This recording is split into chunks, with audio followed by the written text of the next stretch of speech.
귀한 놀라운 사랑 영원히 잊지 못할 귀한 사랑 내 작은 몸과 마음으로는 주의 그 사랑 다 표현 못하네. 갈보리 십자가에 피 흘려 죽으시고 나의 모든 죄 대속하니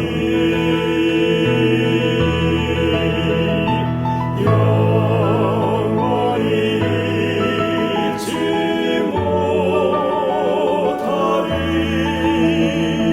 주의 놀라운 사랑 온 몸과 마음을 들여 그를 찬양해 주의 귀한 사랑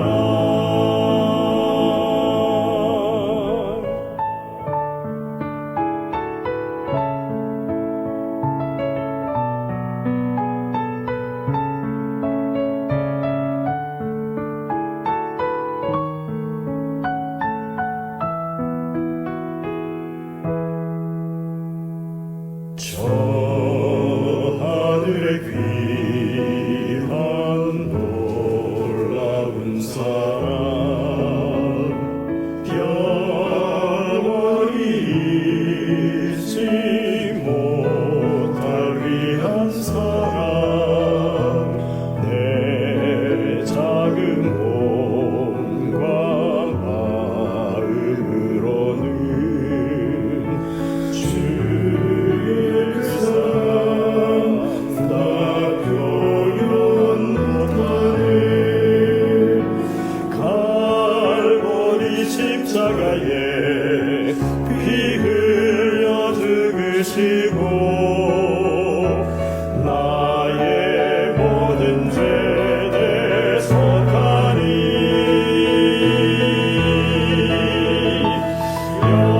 영원히 잊지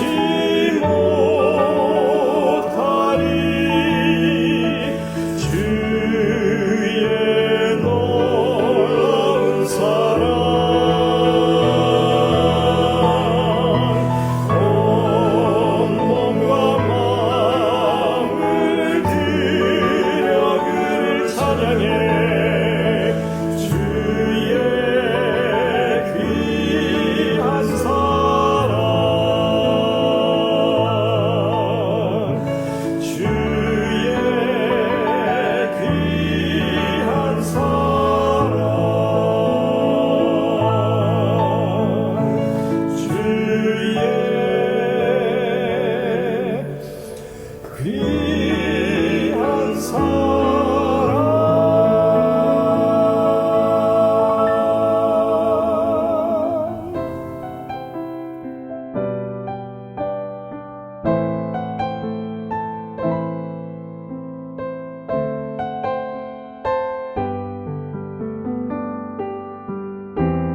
God make a way where there seems to be no way.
안녕하십니까 퀸즈교회 성도 여러분. 2022년 벌써 2월의 마지막 안식일이 되었습니다.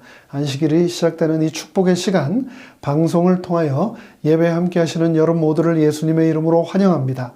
다 함께 137장 십자가 그늘 밑에 찬양 한 목소리로 하시겠습니다.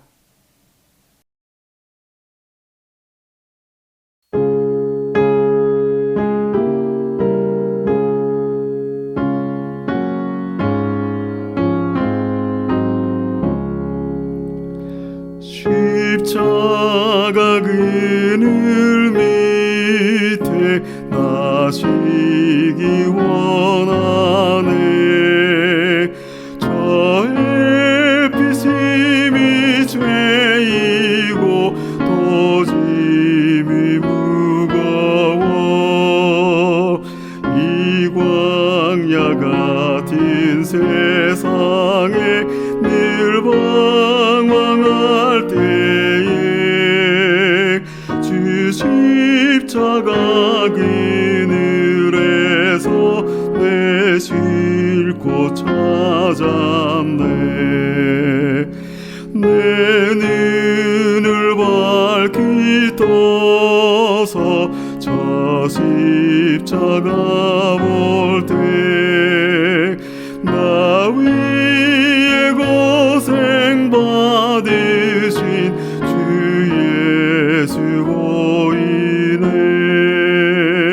그 영상 볼 때 내 맘에 큰 찔림 받아서 그 사랑 감당 못하여 눈물만 흘리네.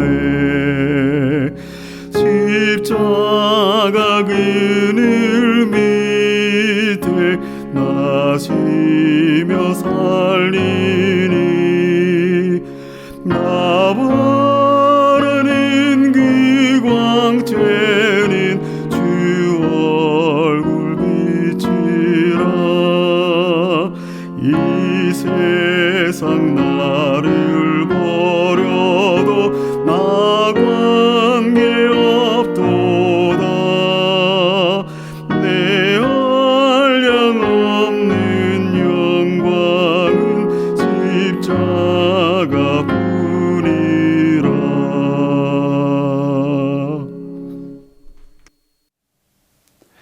다 함께 352장 죄에서 자유를 얻으려면 한 마음으로 찬양하시겠습니다.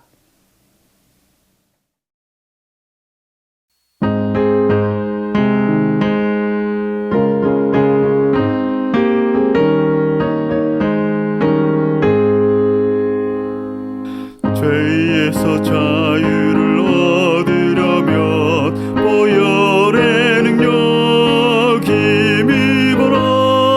시험을 이기는 승리되니 참 놀라운 능력이로다. 주의 보혈 능력 그도다. 주 예수 믿어라. 주의 보혈 그 어린 양의 매우 귀중한 피로다. 육체의 정욕을 이기려면 보혈의 능력 힘입어라. 깨끗한 마음을 얻게 하는 참 놀라운 능력이로다. 주의 보혈 능력 그도다. 주 예수 믿어라. 주의 보혈 그 어린 양의 매우 귀중한 피로다. 눈보다 더 희게 되려거든 보혈의 능력 힘입어라.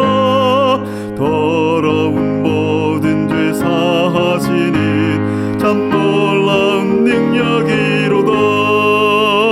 주의 보혈 능력 그도다. 주 예수 믿어라.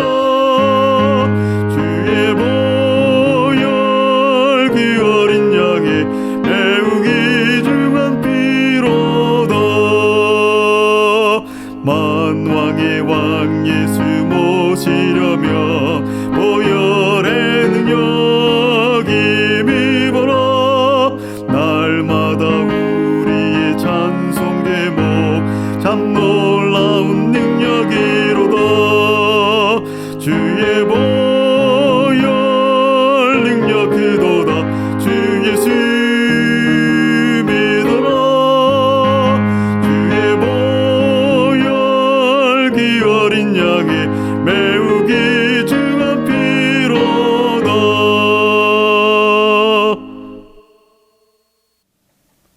다 함께 174장 그 이름 비길 때가 어디 있나, 다 함께 또 찬양하시겠습니다.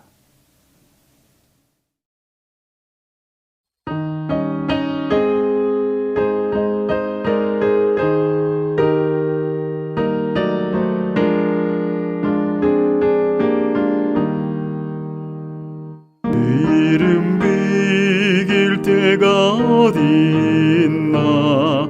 잴 수도 없고 셀 수도 없는 귀하신 이름, 놀라우신 이름, 참되신 이름 우리 주 예수.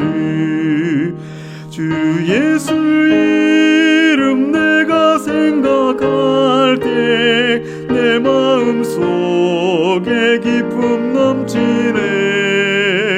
우리의 소망 구원 되신 예수, 그 이름 비길 때 어디 있나. 비탄에 빠진 가련한 내 영혼, 슬픔의 안개 지고 나와 샘솟는 새 생명을 다시 얻어 쓰라린 상처 아물었도다. 주 예수 이름 내가 생각할 때 내 마음속에 기쁨 넘치네.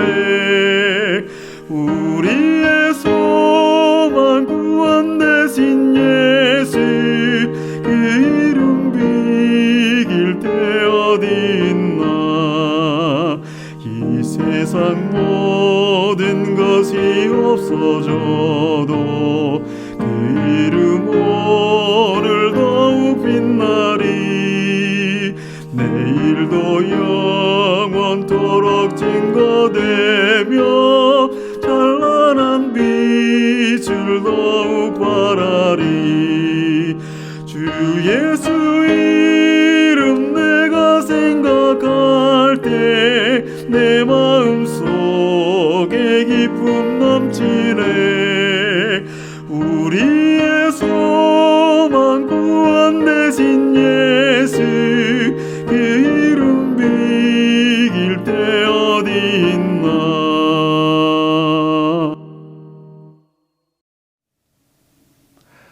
418장 주의 것이 되려 하오니 찬양, 다 함께 기도하는 마음으로 찬양하신 후에 예배를 위하여 우리 모든 성도님들을 대표하여 신영애 성도님께서 시작하는 기도 인도해 주시겠습니다.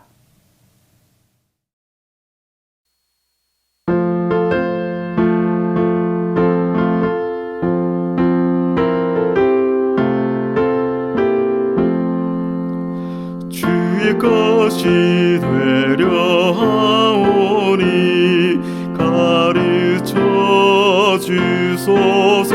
주의 뜻을 행기 원하니 도와주소서. 온전히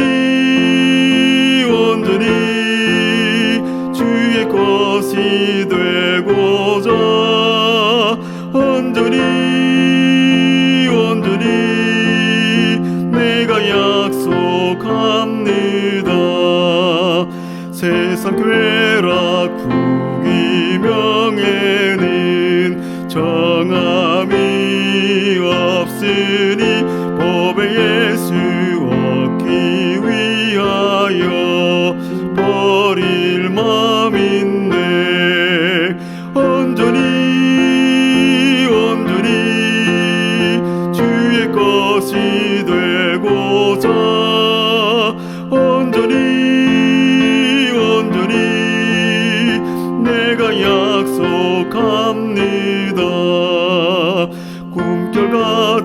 세상 영화를 모두 다 버려도 예수 나와 함께 계시며 아니 됩니다. 온전히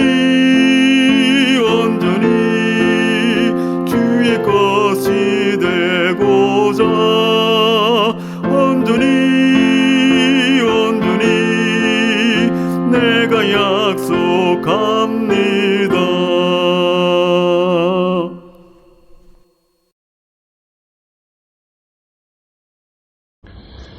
하늘에 계신 하나님 아버지, 지난 한 주간도 저희를 보호하여 주시고 성령 안에서 인도하여 주심을 감사드립니다.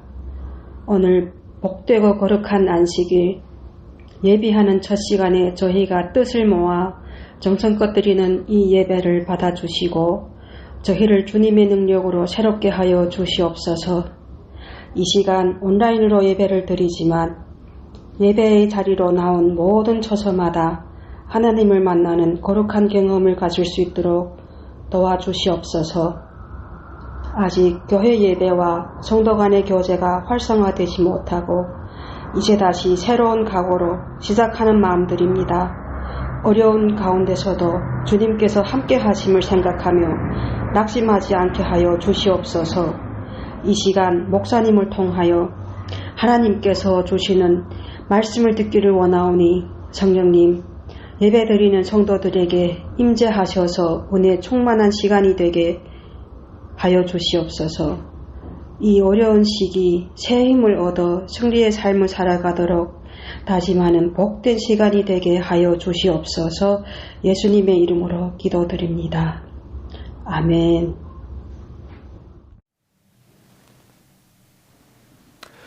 안녕하십니까. 다시 한번 인사드립니다. 축복의 시간, 2월의 마지막 안식일이 시작되는 이 시간은 필라중앙교회를 섬기시는 김경섭 목사님께서 저희를 위하여 말씀을 준비하여 주셨습니다.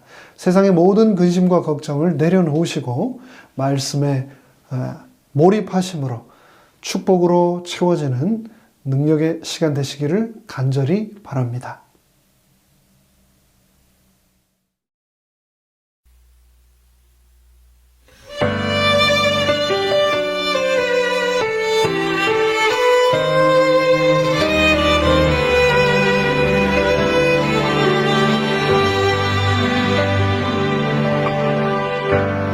사랑은 주님께로 말미암고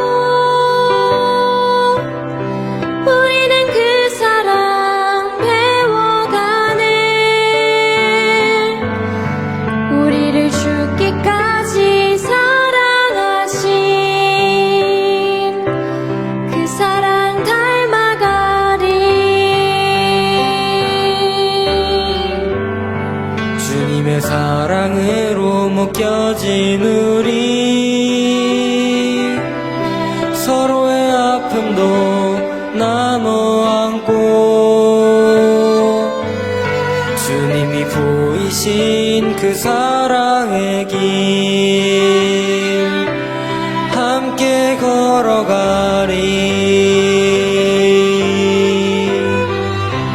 사랑이 없는 모든 것 울리는 꾀과리 같으나 사랑은 허다한 죄를 덮네. 그중 제일은 사랑이라. 사랑은 주님께로 말미암고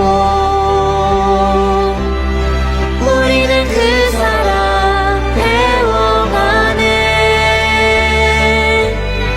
우리를 죽기까지 사랑하신 그 사랑 닮아가리.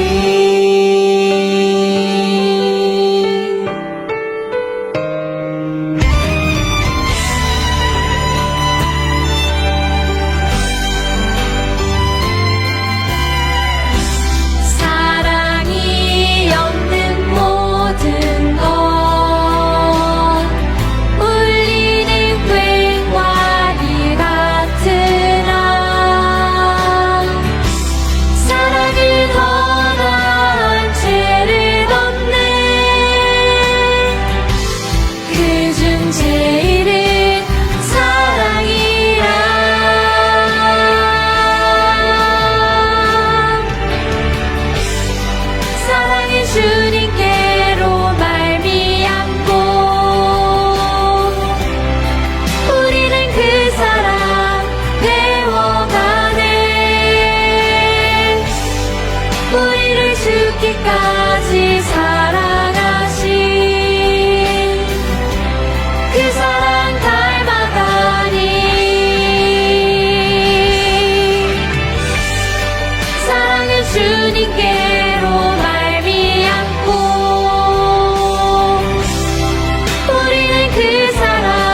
안녕하십니까 성도 여러분. 오늘 안식일을 맞이하여 우리 모든 성도들이 함께 하나님을 예배할 수 있음을 인하여 참으로 감사를 드립니다. 한 주의 삶을 주께서 친히 인도하시고 이 안식일까지 친히 우리를 보호하신 그 은혜를 다시 한번 주님 앞에 감사하며 오늘 함께 예배하겠습니다. 오늘 말씀의 제목은 교회가 사는 길, 마음을 여호와께로 향하여 그만 섬기라 라는 제목으로 사무엘상 7장 3절의 말씀을 통하여 함께 말씀의 은혜를 나누겠습니다. 사무엘이 이스라엘 온 족속에게 말하여 가로되 만일 너희가 전심으로 여호와께 돌아오려거든 이방신들과 아스다롯을 너희 중에서 제거하고 너희 마음을 여호와께로 향하여 그만을 섬기라. 그리하면 너희를 블레셋 사람의 손에서 건져내시리라 라고 기록하고 있습니다. 일본의 한 기업체에서는 욕을 들어주는 화풀이 전화를 개설했습니다.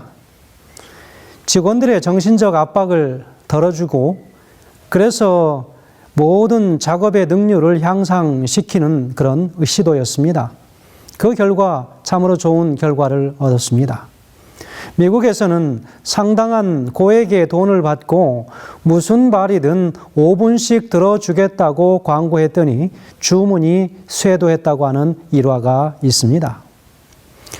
억울함이나 답답함이 있을 때 누구에겐가 털어놓으면 마음이 가벼워지는 것을 느낄 수 있는 것처럼 허심탄회한 대화는 치유의 기능이 있다라고 이야기합니다.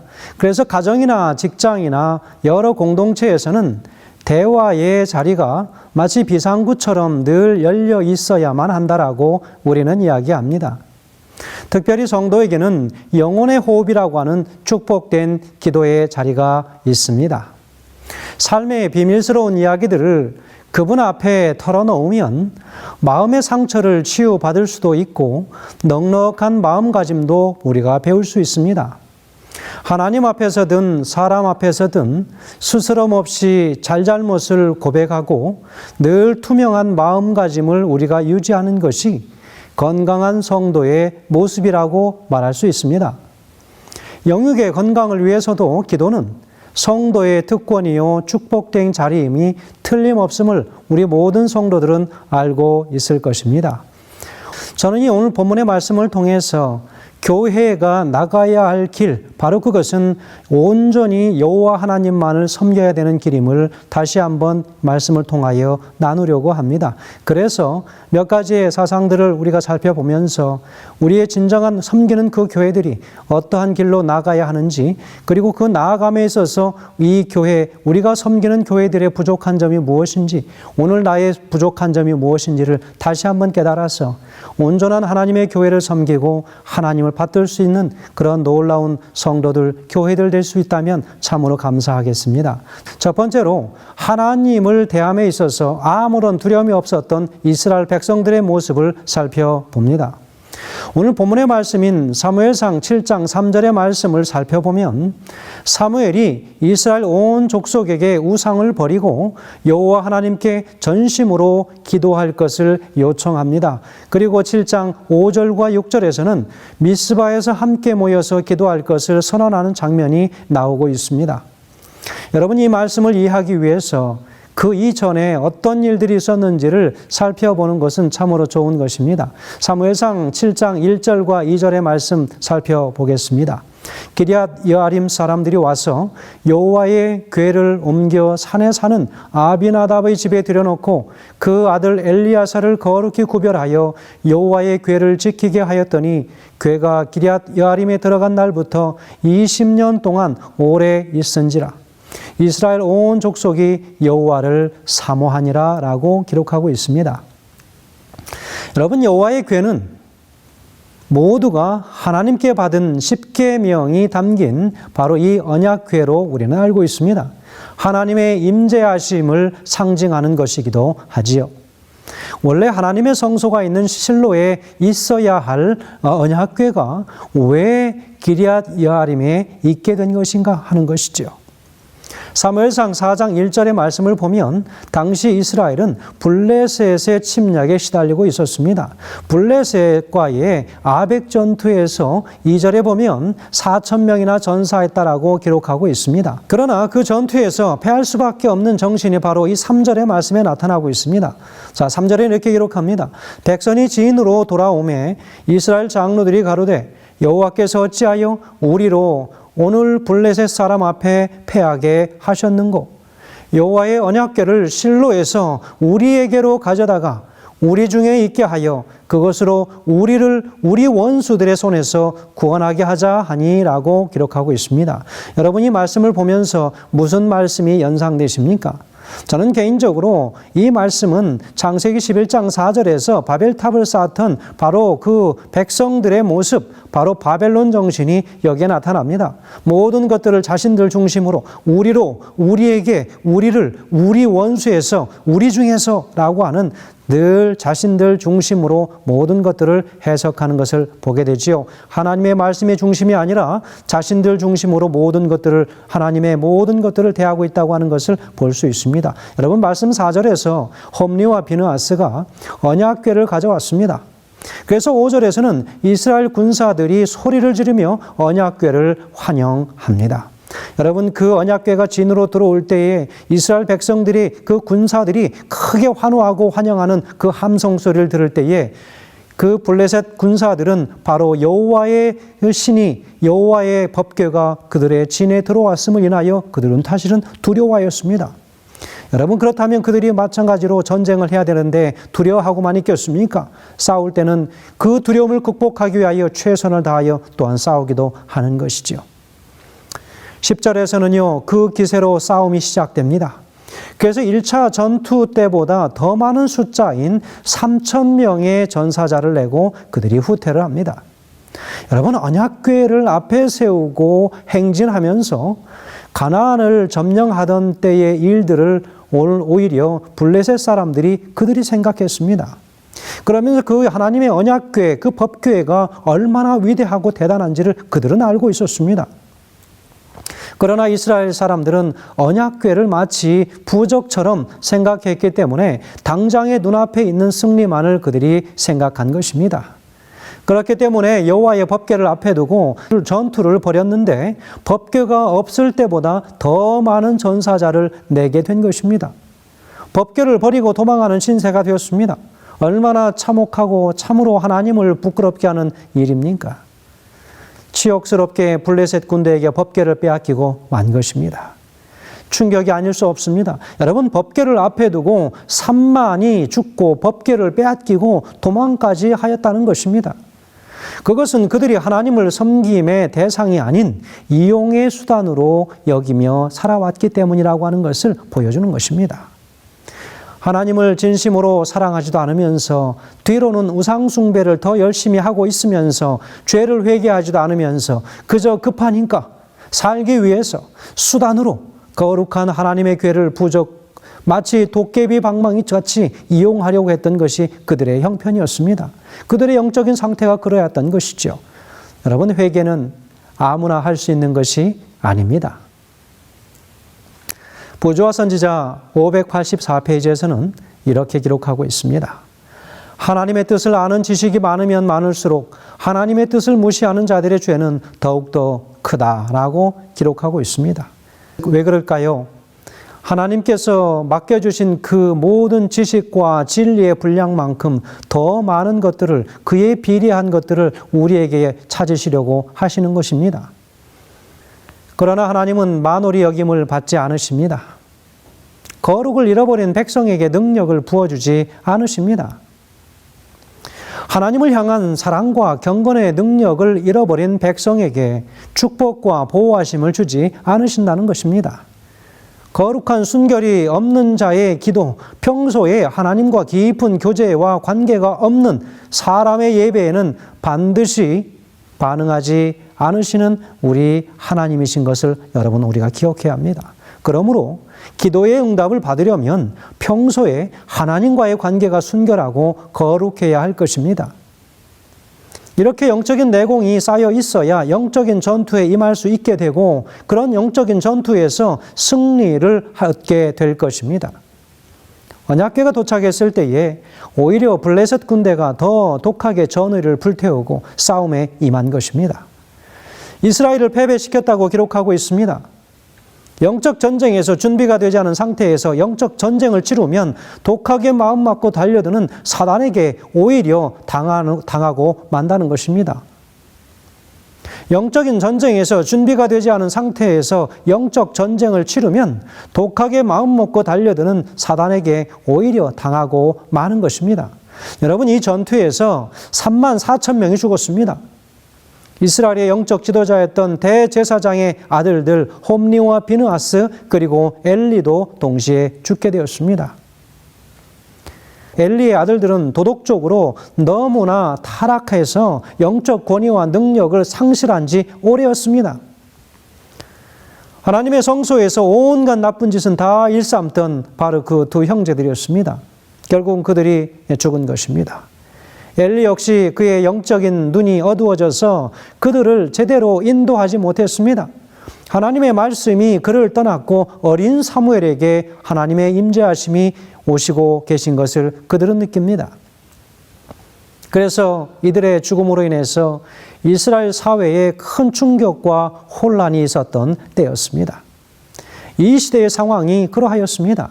하나님의 임재하심을 육신의 눈에 보이지 않는다 하여 함부로 하나님을 대하던 그런 시대, 영적인 눈이 어두워진 그런 시대였습니다.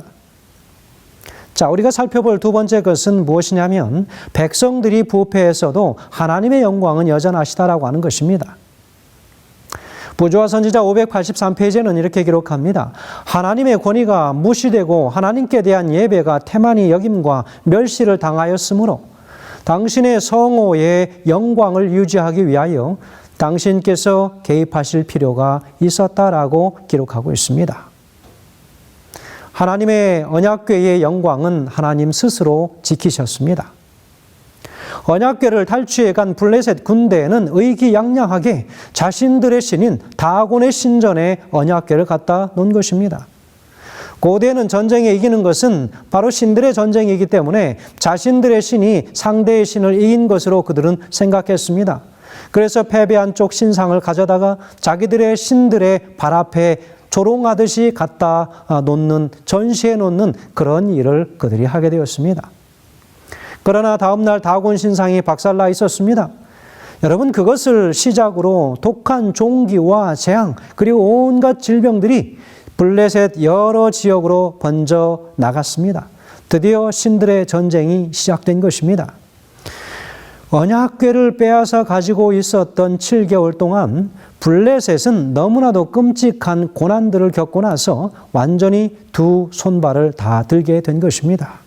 여러분, 하나님을 믿는 백성들이 하나님을 확신하지 못하고 하나님이 육신의 눈에 보이지 않는다 하여 만홀히 여기고 하나님을 함부로 취급하고 하나님의 교회에서 함부로 행동하고 말하고 하였던 모든 그런 것들이 그들의 삶 속에 젖어들어져서 그들이 막상 직면했을 때 그 영적인 전쟁에서 온전히 그들이 패배했을 때 하나님께서는 오히려 그것에 실망하지 않으시고 오히려 당신께서 나오셔서 직접 그 신들의 싸움의 본때를 보여주시고 계십니다. 여러분, 그래서 마침내 언약궤가 돌아오게 됩니다. 도저히 그들이 그 언약궤를 감당할 수 있는 능력이 없었습니다. 그래서 마차에 태워서 언약궤를 다시 돌려보내지요. 베세메스 사람들은 너무 기뻤습니다. 오래간만에 그것을 보는 것입니다. 신이 나서 다 구경 나와서 그만 경솔하게 여호와의 궤를 열어보는 순간 그들이 그곳에서 죽고 말았습니다. 여러분, 하나님께서 이스라엘 백성들에게 경고하시기를 민수기 4장 20절에서 그것은 잠시라도 들어가서 성소를 보지 말 것은 죽을까 함이니라 라고 기록하고 있습니다. 그러나 말씀을 배운 지 너무 오래되어서 하나님의 영광을 경외하고 그 경외심을 잃어버리고 우상숭배에 오히려 더 익숙해 있었던 그들은 그만 아무런 생각 없이 언약궤를 장난감처럼 들여다보고 말았던 것이지요. 그 즉시 70명이 하나님의 진노로 그 자리에서 죽었습니다. 하나님의 사람들이 믿음이 시들고 메말라 버리면 늘 혹독한 시간들을 보내게 되어 있습니다. 건성으로 예수님을 믿으면 안 된다라고 경고하시는 것입니다. 하나님의 거룩한 임재하심을 가지고 장난을 치면 큰일 나는 것이지요. 벳세메스의 축제의 분위기는 금세 충격과 슬픔에 쌓이게 된 것입니다. 그래서 그들은 사무엘상 7장 2절에서 다시 이 언약궤를 기럇 여아림으로 보내게 된 것입니다.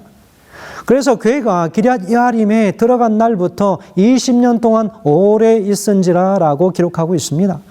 이스라엘 온 족속이 여호와를 사모하니라. 법궤는 다윗이 예루살렘으로 옮겨오기까지 약 70년 동안 그곳에 보관됩니다. 여기서 20년 동안 있었다고 한 것은 사무엘이 3절에서 이스라엘 백성들에게 회개를 촉구하기 시작한 때의 시점으로 보아야 할 것입니다. 어쨌든 이것이 본문의 배경입니다.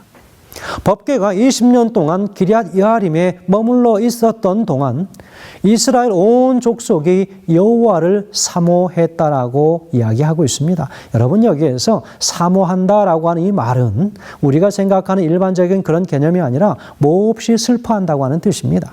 큰 소리로 울부짖었다고 하는 뜻입니다. 그것이 바로 여기에서 말하는 사모한다라고 하는 뜻입니다.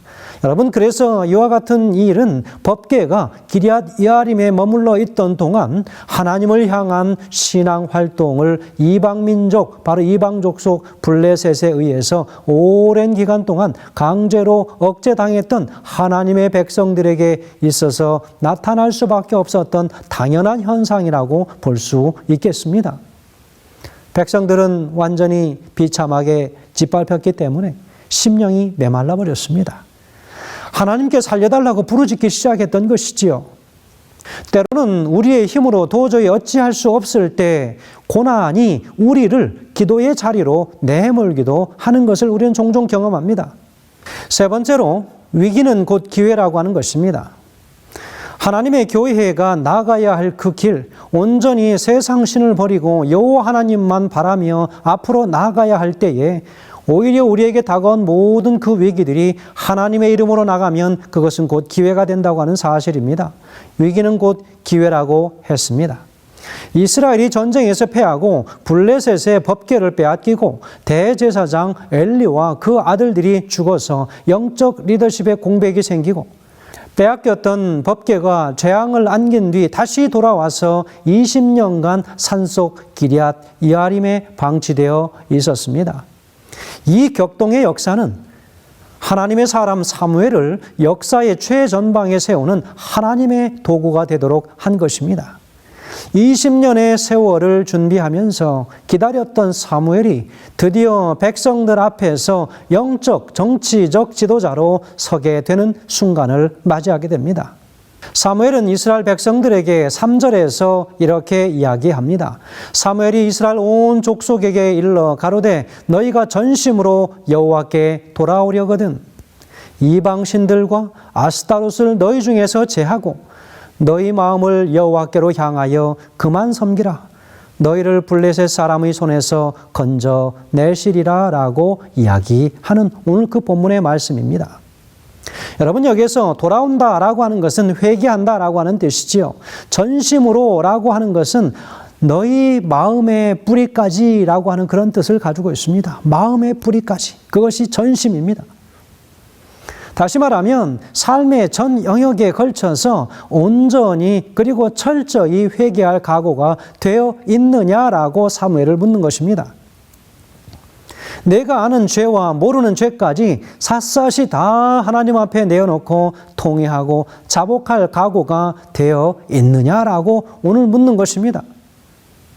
회개를 하려면 확실하게 제대로 회개를 해야 합니다. 그저 대충 5분, 10분 기도해놓고 여러분 그것이 다 회개가 끝난 것으로 생각하면 안 됩니다. 회개는 참으로 진지하고 참으로 철저하고 참으로 분명하게 하나님 앞에 아뢰어야 합니다. 사무엘은 이스라엘의 흐트러진 영성을 한데 모으기 위해서 민족적인 회개 운동을 시작하고 있음을 오늘 우리에게 보여주고 있습니다. 회개의 전제 조건은 우상을 제거하는 것이었습니다. 그동안 우상을 섬겼던 마음들까지라도 다 깨끗하게 정리해야 되는 것이었습니다. 사무엘은 전심으로 여호와께 돌아오려거든 이방신들과 아스타롯을 너희 중에서 제거하라고 이야기하고 있습니다. 여기에서 이방신들은 무엇입니까? 바로 바알신을 가리키는 것이지요. 여러분, 바알이라고 하는 뜻은 만유의 주, 소유자, 그런 뜻이 있습니다. 다시 말하면 풍요, 그리고 돈과 힘을 상징하는 신이기도 합니다. 가나안의 많은 신들 중에 바알이 최고의 남자 신으로 힘과 폭력 그리고 풍요의 신으로 상징되어집니다. 여러분, 아스타롯은요, 최고의 여신으로 음란의 여신입니다. 가나안에서는 보통 이 두 신을 같이 숭배하였습니다. 그래서 모든 드리는 그들의 제사의식에 항상 이 음란 행위가 필수적으로 따라다닌 것입니다. 그런데 가나안 땅에 들어와 살던 이스라엘 백성들 안에 이 두 신들을 섬기는 우상 문화가 깊숙이 들어와 있었던 것이었습니다. 그러므로 이스라엘 백성들이 하나님과의 정상적인 관계를 회복하려면 먼저 이 우상들을 그들의 삶 속에서 제거해야 됐던 것이었습니다. 진정한 회개와 개혁은 하나님과 사람 사이를 가로막고 있는 그들 안에 있는 우상을 제거하는 것부터 시작되어야 하는 것이지요. 오늘날 우리 그리스도인들 안에는 돈과 음란의 우상이 너무나도 크게 자리 잡고 있다는 것입니다. 세상 문화를 딱 두 개로 요약한다면 물질 문화와 음란 문화일 것입니다. 오늘날 세상을 온통 요란하게 하는 이 문화는 바로 물질과 음란, 이 두 가지입니다. 사실 음란이라고 하는 것에 문화라고 하는 단어를 붙이는 것은 참으로 그것은 값어치 없는 일일 것입니다. 그러나 요즘에 많은 사람들은 문화라고 하는 말을 쓰기를 좋아하기도 하지요. 여러분, 우리의 생각과 삶 속에 너무 깊이 들어온 이 우상들을 이제는 성령 하나님께서 드러내시고 제거하시기를 원하십니다. 사무엘상 7장 4절에는 기록합니다. 이에 이스라엘 자손이 바알들과 아스다롯을 제하고 여호와만 섬기니라 라고 이야기합니다. 이스라엘 자손들은 받은 명령대로 순종했습니다. 이스라엘이 그동안 숭배했던 바알과 아스타롯이 상당히 매력적인 우상이었고 이미 300년이 넘도록 거기에 익숙해져 있었기 때문에 쉬운 일은 아니었을 것입니다. 여러분, 익숙해진다고 하는 것은 참으로 놀랍고 무서운 일입니다. 그것은 문제인지 잘못인지 혹은 그것이 정말 심각한 문제인지 하나님 앞에 불경한 일인지 도무지 모르는 것입니다. 악한 것도 일단 거기에 익숙해지면 버리기 힘든 것입니다. 이런 상황 속에서 자신들에게 익숙한 문화들을 정리한다고 하는 것은 상당히 많은 희생을 감수한 것이었을 것입니다. 사무엘이 말한 것처럼 전심으로 마음의 뿌리까지 하나님께 나아가려고 하는 결심을 했기 때문에 그러한 우상들을 제거할 수 있었을 것이었습니다. 어떻게 이스라엘 백성들이 그렇게 마음을 먹을 수 있었을까요? 너무 힘들었기 때문이었습니다. 혼합주의는 능력이 없습니다. 여러분, 그동안 이스라엘 백성들이 하나님을 안 믿었던 것은 아니었습니다. 문제는 하나님을 섬기면서도 우상을 같이 섬겼다는 것이지요. 오늘날 그리스도인들 문제 역시 하나님을 안 믿는 것이 아니라 하나님은 다 믿는다라고 이야기합니다. 여러분, 세상 사람 가운데에 다 교회 다니는 사람 손들으라고 하면 대부분 다 손을 들 것입니다. 하나님과 세상을 적당히 섞어서 믿는 사람이 문제인 것이죠.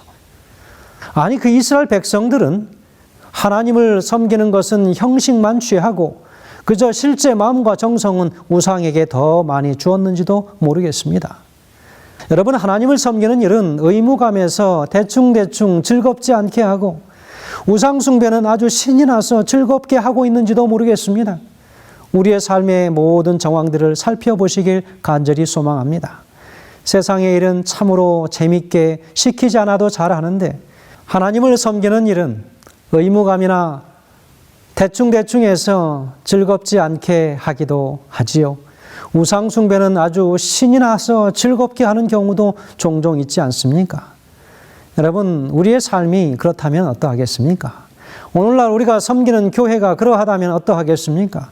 여러분, 그것은 오늘 우리를 다시 회개의 자리로, 그 기도의 자리로, 눈물로 내 자신들을 바라보며 죄를 탄원하며 회개하는 자리로 내몰아야 할 것입니다. 여러분, 이런 이중성은 영성과 영적 능력들을 갉아먹는 것입니다. 세상과 하나님을 섞어서 믿는 이 혼합주의 신앙을 가지면 영적 능력이 사라지는 것입니다. 요즘에 세상 사람들은 혼합하는 것을 좋아합니다. 여러분, 요즘에 술도 사람들은 그 여러 가지를 섞어서 폭탄주라고 이야기하면서 혼합된 술을 좋아하지요. 이 시대의 마지막에 계시록의 역사를 보시기 바랍니다. 마지막 시대의 그 역사도 혼합주의 사상들이 나타나지 않습니까? 여러분이 혼합된 사상들, 하나님의 교회 안에 혼합된 신앙의 여러 행태들, 내 안에 자리 잡고 있는 혼합주의적 신앙 사상을 가지고 있는 그 모든 것들을 오늘 다시 한번 경계해야 할 것입니다. 아무리 내 집 안에 성경과 찬미가 보란듯이 쌓아 있어도 법궤를 들고 나아가도 전쟁에서 지는 것입니다. 이스라엘 백성들은 영적인 삶에 둔감해졌습니다. 자신들의 모습을 모르고 있다가 블레셋에게 비참하게 패배를 맛보고 나서야 자신들의 비참한 형편들을 알게 된 것입니다. 블레셋이 강했던 것이 아니라 그들의 영성이 형편없었던 것입니다. 오늘날도 그렇습니다, 여러분. 사단이 갑자기 강했던 것이 아니라 교회가 연약해진 것입니다. 하나님의 교회가 영적으로 힘이 없어진 것입니다. 하나님의 교회가 영적인 일을 무시하는 것입니다. 영적인 일에 관심이 없습니다. 기도회를 하자고 하면 다 내빼는 것입니다. 말씀 연구하자고 하면 다 집으로 가는 것입니다. 사단의 세력이 옛날부터 똑같았는데, 하나님의 능력도 옛날부터 똑같았는데 우리의 영적인 능력이 약해진 것입니다. 혼합주의가 되어버렸기 때문이라는 것이죠. 그러나 이대로 살 수 없기 때문에 그들은 결심하고 사무엘의 말대로 바알과 아스타롯 우상을 제거했습니다. 여러분, 오늘 우리도 그러한 결단을 해야 할 것입니다.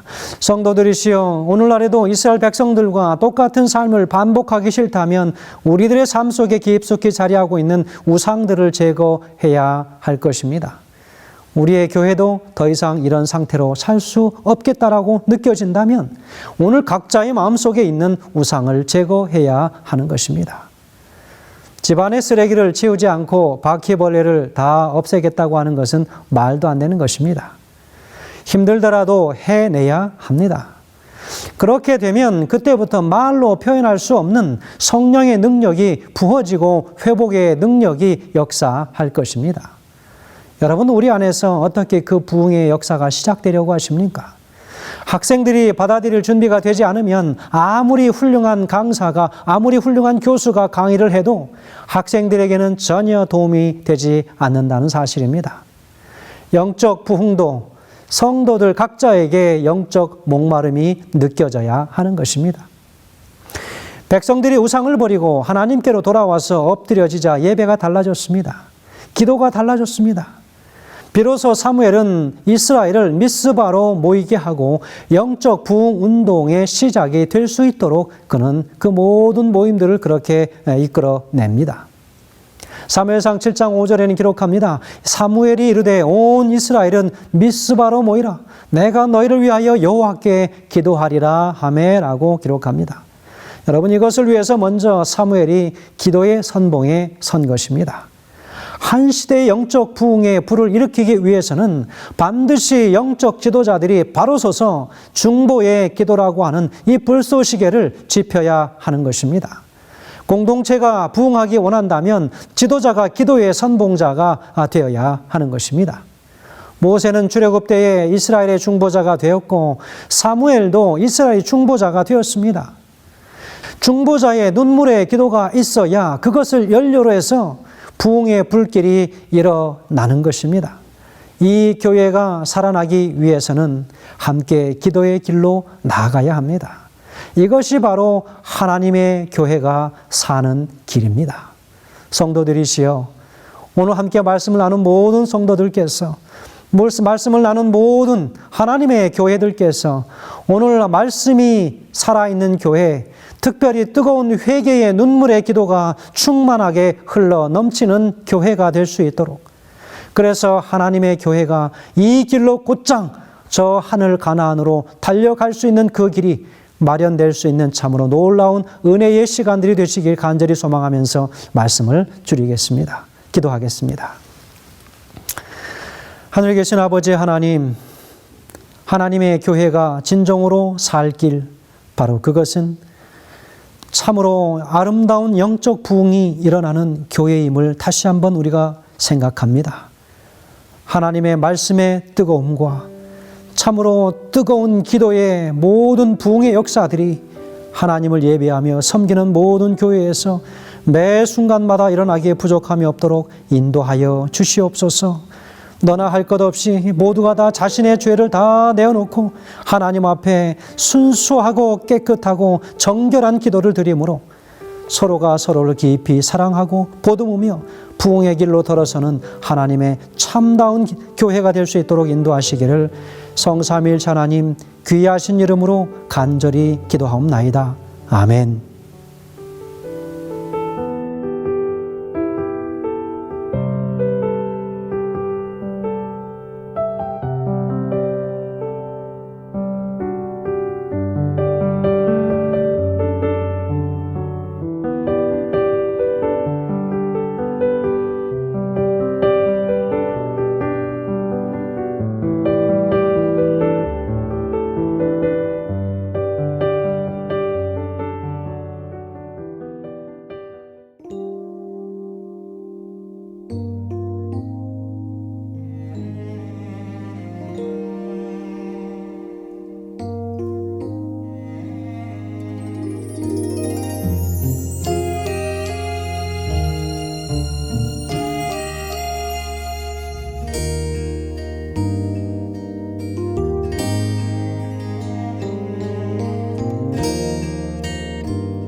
주의 보혈 흘린 그곳에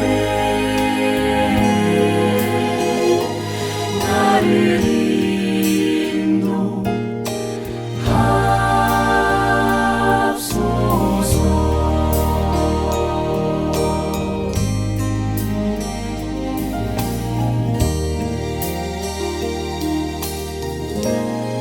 우리 주님 계신 곳에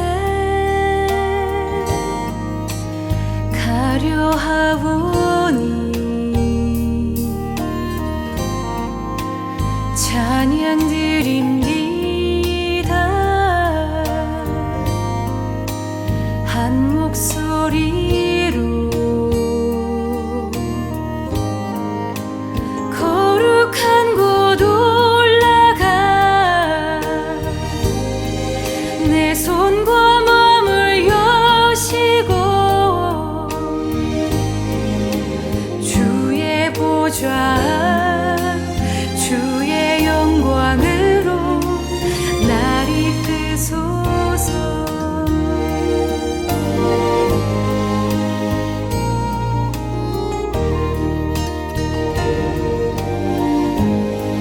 내 주님 계신 곳